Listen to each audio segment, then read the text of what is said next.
മഹാരാഷ്ട്രയിലെ തെരഞ്ഞെടുപ്പ് തിരിച്ചടി ഉണ്ടായില്ലോ, അതിനെങ്ങനെയാണ്? മഹാരാഷ്ട്രയിലത്തെ തെരഞ്ഞെടുപ്പ് പരാജയം സത്യത്തിൽ അവിശ്വസനീയമായിട്ടാണ് എനിക്ക് തോന്നുന്നത്. ഞാൻ കഴിഞ്ഞ കുറച്ച് ദിവസങ്ങളായിട്ട് അവിടുത്തെ എല്ലാ നേതാക്കന്മാരോട് സംസാരിച്ചപ്പോൾ അത് ഞങ്ങളുടെ പാർട്ടി മാത്രമല്ല BJP ആളുകൾ പോലും ഇത്രയും വലിയ ഒരു വിജയം എന്ന് അവരൊരിക്കലും പറഞ്ഞിട്ടില്ല. ഞങ്ങളുടെ ഏറ്റവും പ്രധാനപ്പെട്ട നേതാക്കന്മാരെല്ലാം ഇപ്പം തോൽക്കുകയോ അല്ലെങ്കിൽ നല്ല മത്സരത്തിലുമാണ്. ഇത്രയും ഒരു പരാജയം മഹാരാഷ്ട്രയിൽ ഞങ്ങൾ ഒരിക്കലും കണക്കിലെടുത്തിട്ടില്ല. എന്താണെന്ന് വ്യക്തമായിട്ട് പരിശോധിച്ചാൽ മാത്രമേ അത് മനസ്സിലാവുള്ളൂ. അങ്ങനെ ഒരു ട്രെൻഡ് അല്ലായിരുന്നു അവിടെ ഉണ്ടായിരുന്നത്. ചിലരൊക്കെ ക്ലോസ് ഫൈറ്റ് എന്ന് പറഞ്ഞിരുന്നു, ക്ലോസ് ഫൈറ്റാണ്. പക്ഷേ ഈ രീതിയിൽ മഹാരാഷ്ട്രയിൽ താഴെ പോകാനുണ്ടായ കാരണം നമുക്കിപ്പോഴും വ്യക്തമല്ല. അങ്ങനെ ഒരു ട്രെൻഡ് അവിടെ ദർശിച്ചിട്ടില്ല എന്നുള്ളത് വ്യക്തമാണ്. പണം അവിടെ വലിയ തോതിൽ ചിലവഴിച്ചിരുന്നു, നിങ്ങളെല്ലാം കണ്ടതാണ്. ചെറിയ പണമൊന്നുമല്ല. തെരഞ്ഞെടുപ്പ് ദിവസത്തിന്റെ തൊട്ട് തലേന്ന് പോലും വ്യാപകമായി കോടിക്കണക്കിന് രൂപ ഒഴുക്കിയിരുന്നു. BJP ജനറൽ സെക്രട്ടറിയുടെ കയ്യിൽ നിന്ന് തന്നെ അത്രയും കോടികൾ പിടിച്ചെടുത്തതാണ്. ഞങ്ങളുടെ പാർട്ടിയല്ല പിടിച്ചെടുത്തത്, BVA പിടിച്ചെടുത്തത്. അപ്പോൾ അത് ഘടകമായിട്ടുണ്ടോ എന്താണെന്ന് വ്യക്തമായിട്ടും വിശദമായ പരിശോധന മഹാരാഷ്ട്രക്ക് വേണ്ടിവരും. അത് ഞങ്ങൾ നടത്തും. പ്രിയങ്ക വയനാട്ടിലേക്ക് പോകുന്നുണ്ടോ എന്നോ നാളെ കേട്ടോ, അങ്ങനെ എന്തെങ്കിലും? അത് തീരുമാനിച്ചിട്ടില്ല. അത് പിന്നെ ഇനിയിപ്പോൾ സ്വയറിംഗ് കഴിഞ്ഞു പോകണമോ അല്ലെ മുൻപ് പോകണമോ എന്നുള്ളത് തീരുമാനിക്കുന്നു. പാർലമെന്റിലുണ്ടോ? അത് പറ്റില്ല. പാർലമെന്റിൽ സ്വയർ ചെയ്തിട്ടില്ലേ പറ്റുള്ളൂ. സ്വയറിംഗ് എന്നാണെന്ന് തീരുമാനിക്കണം. സർട്ടിഫിക്കറ്റ് വരണം. ഇലക്ഷൻ കമ്മീഷൻ ലോക്സഭാ സെക്രട്ടറിനെ അറിയിക്കണം ഇലക്ടഡ് ചെയ്തതായിട്ട്.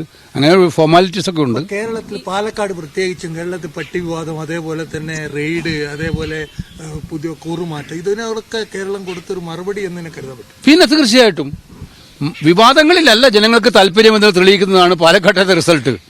അന്നേ ഞങ്ങൾ പറയുന്നുണ്ട് ഇതൊക്കെ വിവാദങ്ങൾ മാത്രമായിട്ട് അവശേഷിക്കും. ജനങ്ങളനുസരിച്ച് വളരെ ക്ലിയറാണ്. പാലക്കാട്ടെ റിസൾട്ട് എന്ന് പറയുന്നത് കേരളത്തിലെ 3 ഇലക്ഷൻ റിസൾട്ടും വയനാട്, പാലക്കാട്, ചേലക്കര 3 ഇലക്ഷൻ റിസൾട്ടും വർഗീയതയുമായി വന്ന് ആ വർഗീയതയുടെ ക്യാപ്സൂള് വിറ്റ് കേരളത്തെ എടുക്കാനുള്ള BJPയുടെ കൊട്ടേഷനെതിരായിട്ടുള്ള ശരിയായിട്ടുള്ള മെസ്സേജാണ്. അതാണ് ഏറ്റവും കൂടുതൽ ആഹ്ലാദിപ്പിക്കുന്ന ഒന്ന്. ജനാധിപത്യവും മതേതരത്വവും ഉൾക്കൊള്ളുന്ന കേരളത്തിലെ ജനങ്ങൾ ഇപ്പോഴും ആ രീതിയിൽ ചിന്തിക്കുന്നുണ്ട് തെളിവാണ്. ഒപ്പം CPMന്റെ അവസരവാദത്തിനും അവരുടെ സർക്കാരിന്റെ ഭരണത്തിനും എതിരായിട്ടുള്ള ജനവിധി കൂടിയാണ് ഇത്. ജാർഖണ്ഡിലെ സഖ്യത്തിന് അധികാരത്തിലേക്ക് കയറുകയാണെങ്കിലും കോൺഗ്രസ് മത്സരിച്ചതിൽ പകുതിയോളം സീറ്റുകളിൽ മാത്രമാണ് ഇപ്പോൾ ജയിക്കാൻ സാധിച്ചിട്ടുള്ളത്. എന്തിനാ അങ്ങനെ പറയുന്നത്? വസ്തുവായിട്ട് പറയണ്ടേ? കോൺഗ്രസ് കഴിഞ്ഞ പ്രാവശ്യം ജയിച്ചത് 15 സീറ്റിലാണ്. 2 സീറ്റ് പിന്നെ അഡീഷണൽ വരികയായിരുന്നു ഞങ്ങൾക്ക്. ഞങ്ങളല്ല, JVMന്റെ ടിക്കറ്റിൽ ജയിച്ചവര് 2 പേര് കോൺഗ്രസിൽ ചേരുകയായിരുന്നു. ഞങ്ങൾ ജയിച്ചത് 15. ഇപ്രാവശ്യം എത്ര സീറ്റിൽ കോൺഗ്രസ് ഉണ്ട്? ഇപ്പം മുന്നിൽ എത്രയുണ്ട്?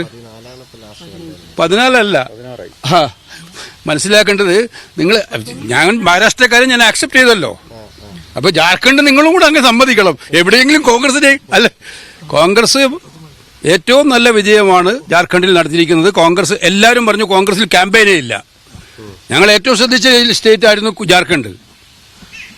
രാഹുൽ ഗാന്ധി 3 ദിവസക്കാലം അവിടെ ചെലവഴിച്ചിരുന്നു. കൃത്യമായിട്ടും കോൺഗ്രസ് പ്രസിഡന്റ് 4 ദിവസം ചെലവഴിച്ചിരുന്നു. എല്ലാ നേതാക്കന്മാരും സ്റ്റാർ ക്യാമ്പയിനർമാരും അവിടെ ഉണ്ടായിരുന്നു. ക്യാമ്പ് വ്യക്തമായിട്ട് നടന്നിരുന്നു. അപ്പോൾ അവിടെ ഉണ്ടായിരുന്നു എന്തായിരുന്നു? കോൺഗ്രസിന് 5 സീറ്റ് പോലും കിട്ടില്ല എന്നല്ലായിരുന്നു വിലയിരുത്തി. അതല്ല, സ്ട്രൈക്ക് റേറ്റ് അല്ലല്ലോ ചോദിക്കുന്നത്. അപ്പോൾ JMM അല്ലേ ഏറ്റവും കൂടുതൽ മത്സരിച്ചത്. ഞങ്ങൾ കഴിഞ്ഞ പ്രാവശ്യം മത്സരിച്ച അതേ സീറ്റിൽ നിന്ന് ഒന്ന് കുറച്ചിട്ടാണ് മത്സരിച്ചത്. കഴിഞ്ഞ പ്രാവശ്യം ഞങ്ങൾ മത്സരിച്ച സീറ്റിൽ നിന്ന് ഒന്ന് കുറച്ചിട്ടാണ് ജാർഖണ്ഡിൽ മത്സരിച്ചത്. 1 അല്ല 2 സീറ്റ്. 31 സീറ്റിലായിരുന്നു കഴിഞ്ഞ പ്രാവശ്യം മത്സരിച്ചത്. ഈ പ്രാവശ്യം 29 സീറ്റിൽ. ആ 29 സീറ്റിൽ ഞങ്ങളിപ്പോൾ എന്തായാലും 16 സീറ്റിൽ മുന്നിലുണ്ട്. ഫൈനൽ റിസൾട്ട് വരാനിരിക്കുന്നേ ഉള്ളൂ. ജാർഖണ്ഡിലെ മത്സരത്തിൽ അതുകൊണ്ട് ഞങ്ങളുടെ സ്ട്രൈക്ക് റേറ്റ് കുറവാണെന്ന് ഒരിക്കലും പറയാൻ പറ്റില്ല.